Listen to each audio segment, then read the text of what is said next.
That's Waller and my very good friend, the milkman. If you enjoyed journalism so much, George, why did you decide, as you've put it, to write your way out of it?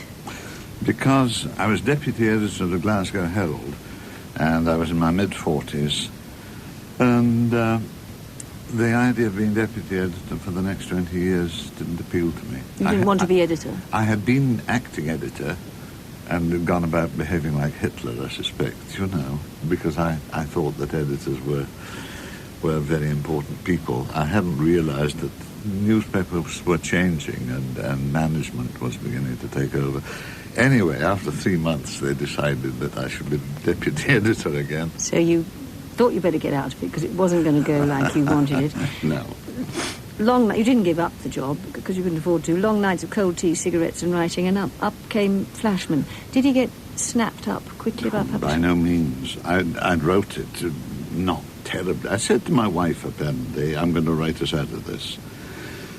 So she tells me, and when I had written half of the book, I sort of put it aside because I broke my arm and I couldn't type. She asked if she could have a look at it, and when she read it, she quoted from The Treasure of Sierra Madre movie. Boy, you don't know the riches you're standing on. She was right. So I finished it, and I wouldn't have done otherwise. It went round the world twice. I was ready to give up, but she insisted. She said, no, it's going to get taken. So that was that. Huge turning point. I mean, massive. Yeah, yes. Yeah. It purported to be a genuine memoir. It does purport to be. You wrote an introduction that these were FLASHMAN papers that had been found in an auction room, I think, in Ashby de la Zouche. I think people should have spotted something. I know. But they didn't, did they? A lot of critics believed that these were the most, I think, important finds since the Boswell papers, according to one American academic. Nobody, I will say this, only 2 reviewers in Britain took it. Well, they weren't sure, obviously. But it was the Americans who fell. But the Americans, 1/3 of them.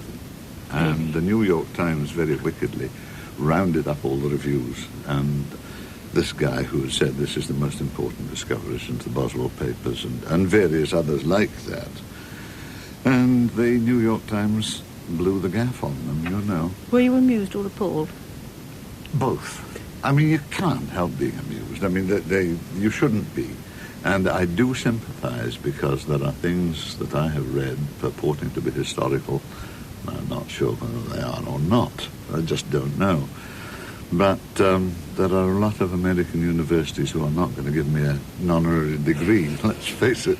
It was, of course, also a huge compliment, really, because you wrote in the first person in Victorian style. It was obviously convincing, sounded authentic. The language and the phrases, lovely phrases, like people ran like Billy be damned. Where did you get all these things from? Oh, from childhood, I suppose. I heard a lot from fathers and uncles who were, after all, Victorians. But I was well into what you might call Victorian literature of a certain kind. And it's all in there. And a very good source is Stalky & Co. by Kipling. It's surprisingly modern, although it was written, I think, in the 1880s. And I sort of used it as a yardstick. If it's in Stalky & Co., it's usable. A wonderful phrase that's far more appealing than the late 20th century euphemism Technicolor yawn, and that's flashing the hatch. Flashing the hatch, yes, that's being sick. That's Regency, yes. Yeah.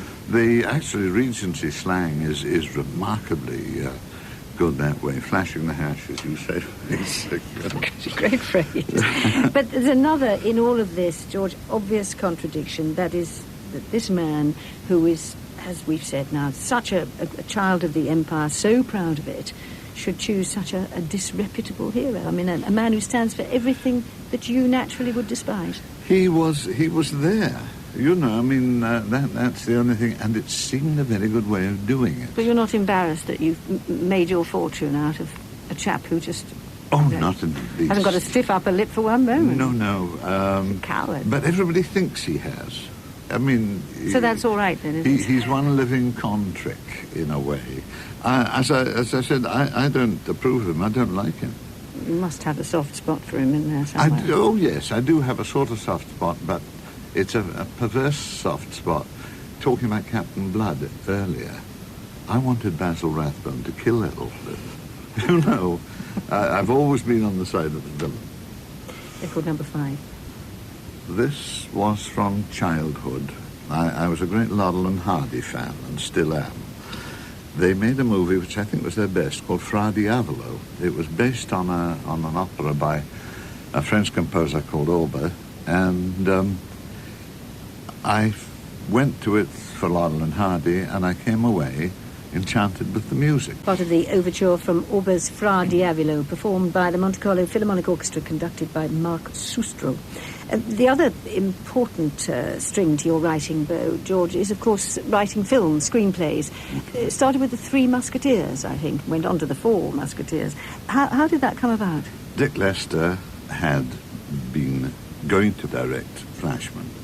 It never came off, but he liked the book, and when he was asked to do The Three Musketeers, he got in touch with me and said, would I like to do the screenplay? I said, do you want straight Dumas?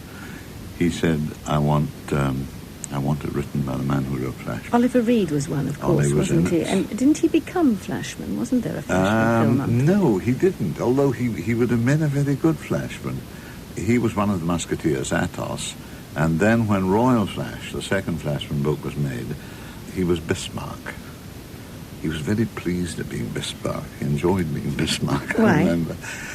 He was a forceful personality, and I think he enjoyed playing an extremely forceful personality. I can't quite imagine you hanging out with the Hollywood set in all of this. I don't. Oliver Reed, I didn't. Charlton Heston, George C. Scott, all these... Raquel Welch was in it, wasn't she? She was in the Musketeers. Oh, who wasn't in the Musketeers?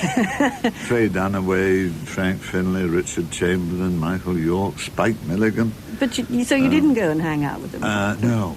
The farther you can stay away from the shooting of a film for which you've written the screenplay, the better. Because if you go, they'll just make you work.